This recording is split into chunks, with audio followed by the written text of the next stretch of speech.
தற்போதைய அண்மை செய்தி வெனிசுலாவின் தலைநகர் கராகஸை குறிவைத்து அமெரிக்க விமானப்படை தற்போது தாக்குதல் நடத்தி வருகிறது. அண்மை செய்தியாக நாம் பார்த்து கொண்டிருக்கிறோம்.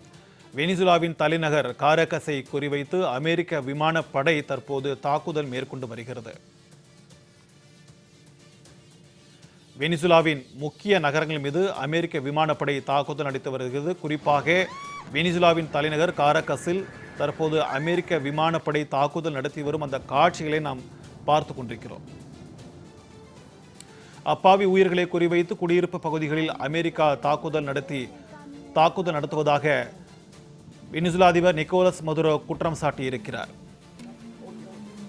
இது தொடர்பான கூடுதல் விவரங்களோடு நம்முடன் இணைகிறார் சிறப்பு செய்தியாளர் யோகேஸ்வரன். வணக்கம் யோகேஸ்வரன். வெனிசுலா மீது அமெரிக்கா மேற்கொண்டு வரும் இந்த தாக்குதல் நடவடிக்கை குறித்து கூடுதல் விவரங்கள், எதற்காக இந்த தாக்குதல் நடத்தப்படுகிறது? சிக்கந்தர், அமெரிக்க பிராந்தியத்தோடு எல்லையை பகிர்ந்து கொள்ளக்கூடிய நாடு வெனிசுலா. அமெரிக்காவை ஒப்பிடும்போது வெனிசுலா மிக சிறிய நாடு என்றாலும் வளங்கள் அடிப்படையில அமெரிக்காவை விட பெரிய நாடாக வெனிசுலா இருக்கிறது. கடந்த ஆண்டு ஆகஸ்ட் மாதம் முதலே வெனிசுலாவுக்கும் அமெரிக்காவுக்கும் இடையிலான பதற்றங்கள் என்பது அதிகரித்தது. குறிப்பாக கரிபியன் கடற்கரை பகுதிகளில் அமெரிக்க ராணுவத்தினுடைய சக்தி வாய்ந்த போர் கப்பல்கள் என்பது வெனிசுலாவை நோக்கி அமெரிக்க அதிபர் டிரம்ப் நிறுத்தினார். அப்போதே அமெரிக்காவிற்கும் வெனிசுலாவுக்கும் இடையே போர் மூளப் போகிறது என்ற ஐயம் எழுந்தது. ஆனால் நடப்பாண்டு தொடங்கி இருக்கக்கூடிய நிலையில வெனிசுலா நேரப்படி அதிகாலை 2 மணிக்கு அமெரிக்காவினுடைய போர் விமானங்கள் வெனிசுலாவினுடைய தலைநகர் கராகஸ்ல தாக்குதல் நடத்தி இருப்பதாக தகவல்கள் சொல்லப்படுகிறது. CNN உள்ளிட்ட சர்வதேச செய்தி நிறுவனங்கள் வெளியிட்டிருக்கக்கூடிய அதிகாரப்பூர்வ தகவலின் அடிப்படையில வெனிசுலாவினுடைய தலைநகர் கராகஸ் மீது அதிகாலை 2:05 மணிக்கு கிட்டத்தட்ட 8 இடங்கள்ல மிகப்பெரிய குண்டுவெடிப்பு சம்பவங்கள் நிகழ்ந்ததாக செய்திகளை பதிவு செய்திருக்கிறார்கள்.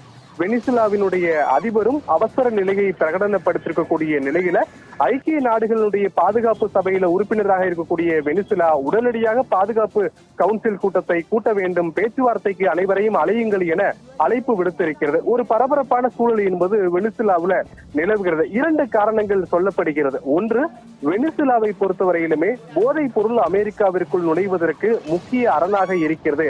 அவர்கள்தான் வெனிசுலாவில் இருக்கக்கூடிய போதைப் பொருள்களையும் சரி, பல்வேறு குற்றச்சாட்டுகளுக்கு ஆளானவர்களும் சரி அமெரிக்காவிற்குள் உள்ளே நுழைக்கிறார்கள் என்று அமெரிக்க அதிபர் டிரம்ப் குற்றம் சாட்டியிருந்தார். இவை மட்டுமல்லாமல் போதைப் பொருளுக்கு முக்கிய தளமாகவும் வெனிசுலா இருக்கக்கூடிய நிலையில அமெரிக்காவினுடைய போதைப் பொருள் உள்ளே நுழைவதற்கு வெனிசுலா அதிபரே மூல காரணமாக இருக்கிறார் என்ற குற்றச்சாட்டுக்களை எல்லாம் முன்வைத்திருந்தார். ஆனால் இதில் ஒரு விஷயம் கவனிக்க வேண்டும்.